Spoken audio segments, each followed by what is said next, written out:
Okay, hello and welcome back to the deep dive. We've all been there, haven't we?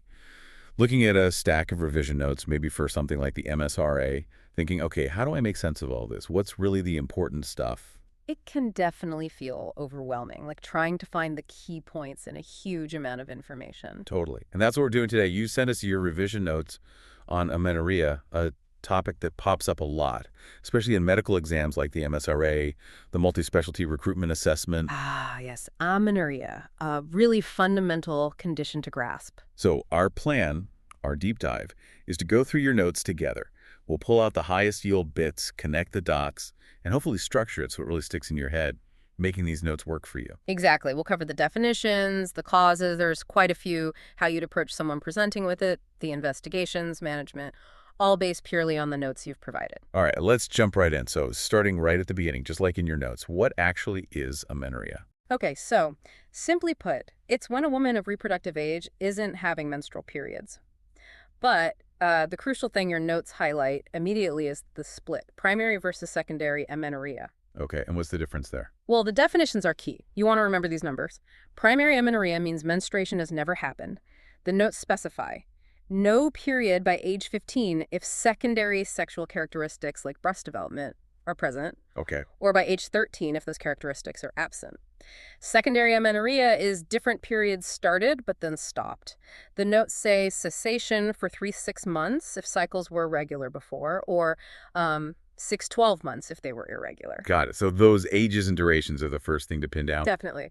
And right up front, your notes also mention excluding physiological causes. That means situations where amenorrhea is normal, think pregnancy, breastfeeding, or certain contraceptives like, the pill, implants, injections. Rule those out first. Right, makes sense. So step one, primary or secondary based on age duration. And is it just physiological? Okay, now the big one, the why. The causes, or etiology. Your notes list them separately for primary and secondary, which seems helpful. It is, because the underlying reasons often fall into different categories. For primary amenorrhea, we're often looking at things that are, genetic, congenital meaning present from birth, or structural. Okay, like what specifically? Your notes give examples like Gonadaldysgenesis, where the ovaries didn't form properly. Turner syndrome is the classic example they provide. Then there's testicular feminization, congenital malformations of the uterus or vagina, functional hypothalamic amenorrhea, although that can cause secondary too, congenital adrenal hyperplasia, CAH, and even something like an imperforate hymen, a physical blockage. So if periods never started, think developmental or structural issues first. That's a good way to think about it, yes. And the notes point out that checking for secondary sexual characteristics helps narrow it down further, tells you if the problem likely started before or after puberty was meant to trigger those hormonal changes.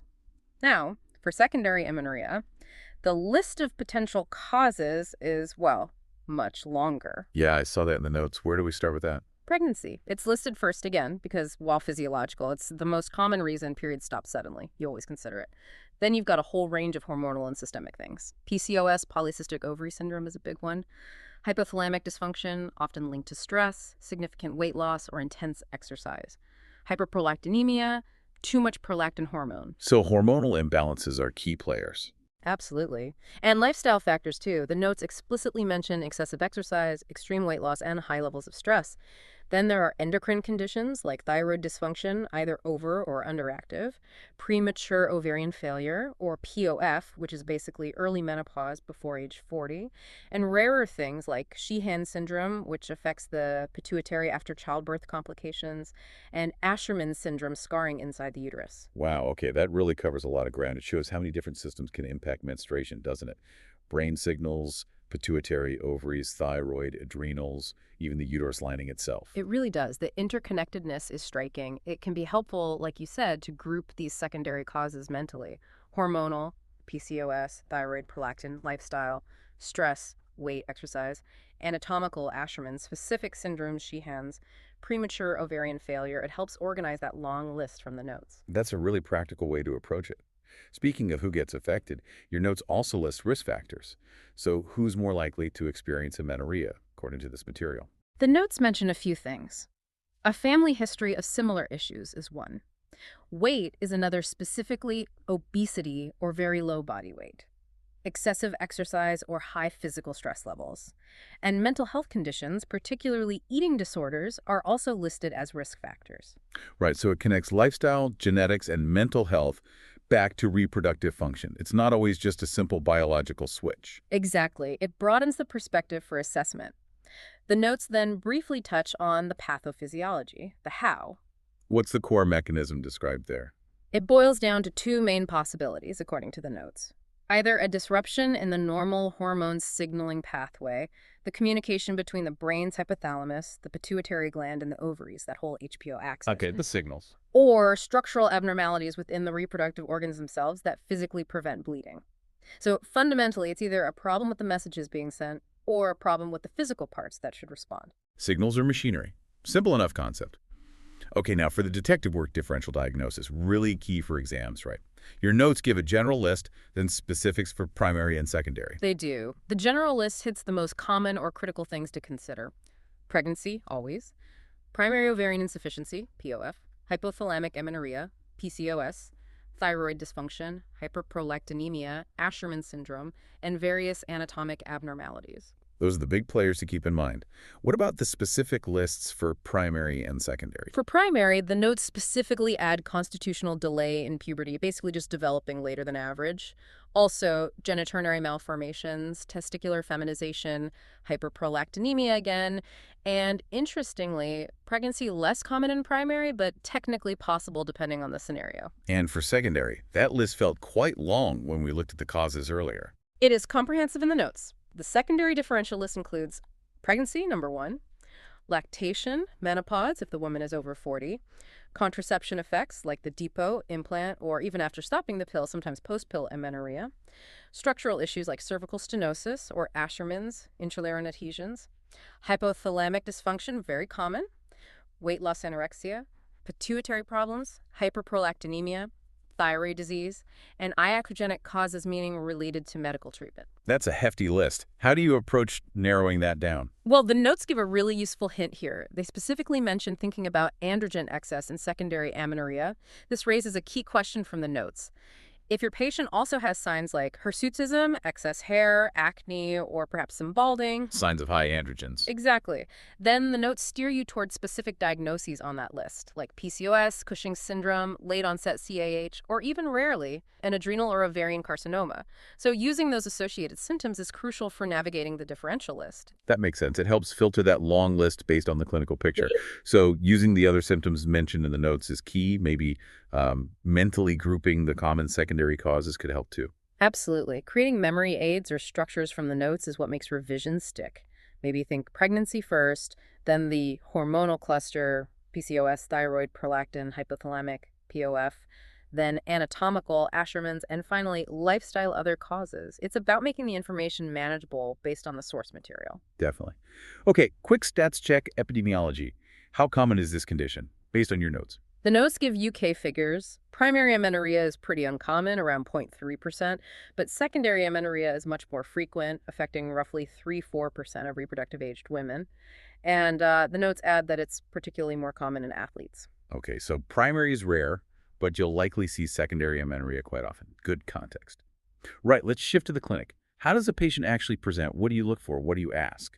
Clinical features. Well, obviously the main thing is the absence of periods. But the key takeaway from your notes is to actively look for other symptoms because, as we've seen, they often point towards the underlying cause. Like the notes mention. Hirsutism or acne suggesting androgen excess, think PCOS, or galactorrhea, milk discharge from the breasts, which points towards possible hyperprolactinemia. Got it. So probe for those associated symptoms, and the notes provide a really clear structure for taking the history, don't they? Yeah. What are the absolute must-ask questions listed? Yes, the notes list these essentials. The precise duration the periods have been missing, any past or current contraception use, remember that can be the cause. Vasomotor symptoms like hot flashes suggests low estrogen, maybe POF. And alectorrhea, details on exercise habits, current stress levels, a full medication history. Some drugs impact prolactin, for example, and relevant past medical history. Ticking these off builds your initial picture. It's like a practical checklist pulled right from the notes. What about the physical examination? The notes outline the key steps. Calculate and note the BMI extremes of weight matter. Then, a general physical exam focusing on signs of potential underlying causes. The notes give examples like looking for signs of androgen excess, sutism, acne, balding, thyroid issues, goiter, eye signs, or Cushing's syndrome. In primary cases, assessing the stage of secondary sexual development is vital.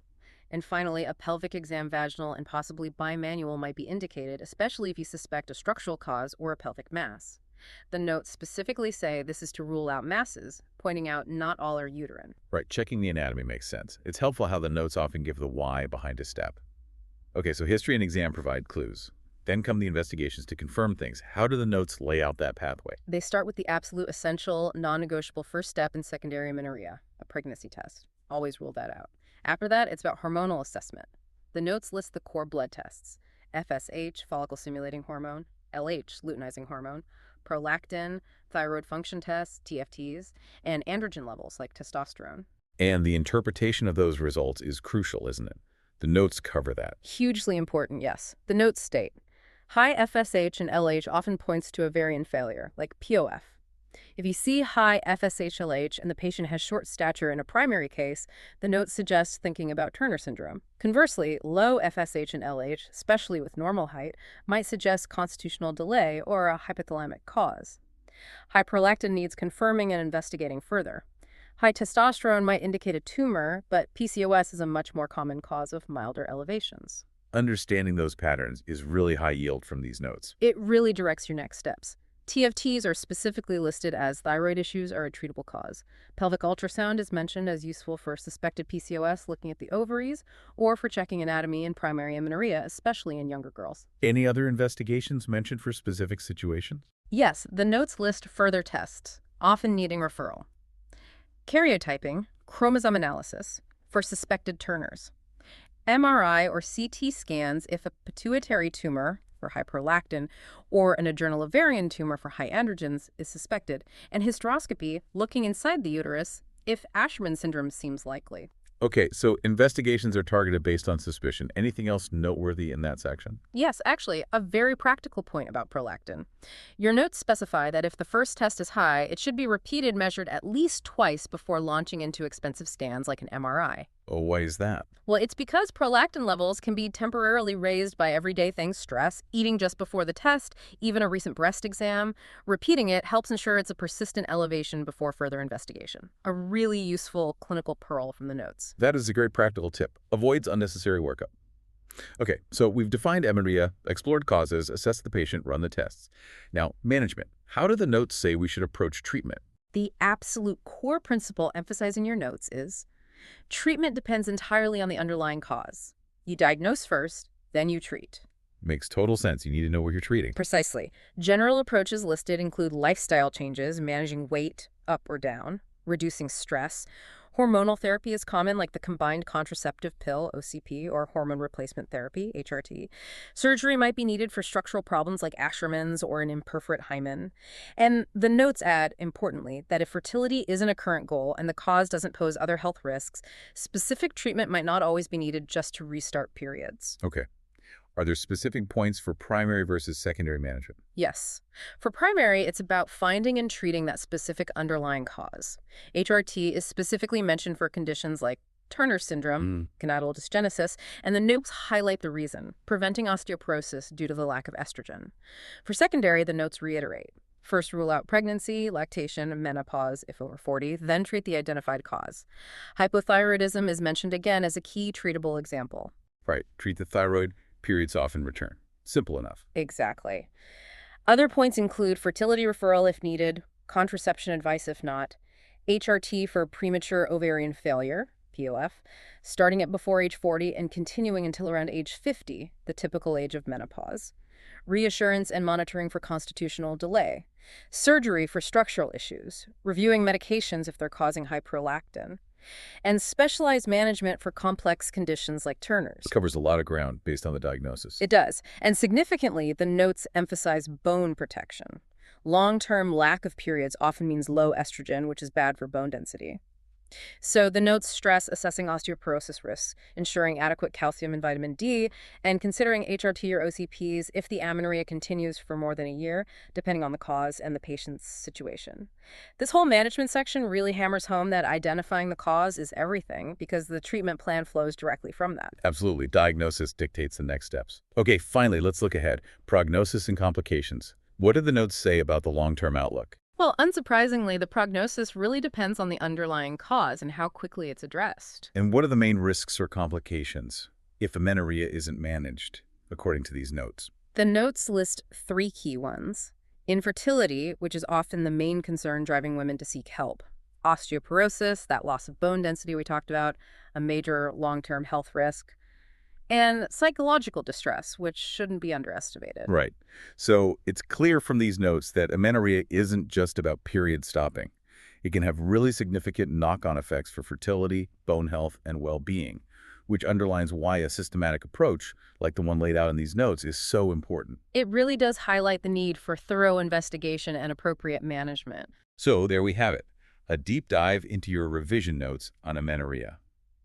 We've defined it, broken down the primary versus secondary distinction, explored that wide range of causes, walked through the clinical assessment history, and navigated the key investigations and how to interpret them, including that great tip about repeating prolactin, and discussed management, emphasizing how it hinges entirely on the underlying diagnosis.